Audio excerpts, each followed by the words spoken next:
véritable phénomène de société lors de son lancement le 26 avril 2001 sur l'antenne de M6, l'émission Loft Story fêtera ses 20 ans d'existence le 26 avril 2021. Le principe du programme était simple, 11 célibataires coupés du monde devaient vivre ensemble dans un grand loft où toutes les pièces, à l'exception des toilettes et d'une pièce imposée par le CSA, étaient équipées de caméras vidéo et de micros. Les candidats étaient filmés 24 heures sur 24 par un total de 26 caméras, dont 3 infrarouges, la plupart cachées derrière des miroirs sans teint. Par ailleurs, les images du loft étaient diffusées en léger différé sur un ou plusieurs canaux payants de l'offre TPS, tout comme sur Internet lors de la première saison du programme. Une émission quotidienne était également diffusée sur M6 après montage de ces images. À l'époque, Benjamin Castaldi, un jeune animateur qui s'était notamment fait connaître aux côtés de Michel Drucker sur France 2, avait été recruté par M6 pour présenter cette émission quotidienne, ainsi que les primes hebdomadaires durant lesquelles les candidats étaient éliminés au fur et à mesure.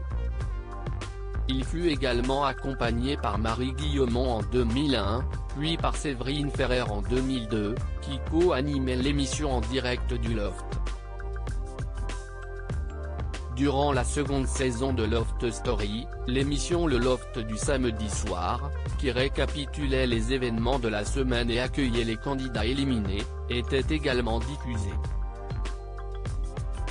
Loft Story, une véritable machine à cash pour M6 si le lancement de la première saison de Loft Story avait rassemblé en moyenne 5 millions de téléspectateurs, soit 26,1% de part d'audience sur l'ensemble du public âgé de 4 ans et plus selon les chiffres de Médiamétrie. La finale, qui a vu le sacre de Loana Petrucciani et de Christophe Mercy, a fédéré près de 7,3 millions de Français, 49,6% de PDA.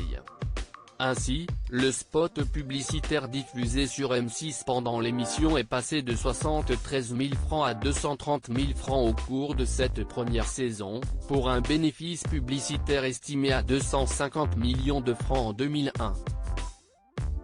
Des revenus ont également été dégagés des SMS et appels téléphoniques des téléspectateurs, 40 millions de francs. Enfin, 100 000 abonnements ont aussi été souscrits au canal Loft Story sur TPS, pour une recette de 15 millions de francs. La production de l'émission ayant coûté entre 80 et 150 millions de francs à l'époque, le bénéfice de l'opération a donc avoisiné les 200 millions de francs. Un diaporama réalisé par Isabelle Minarbord.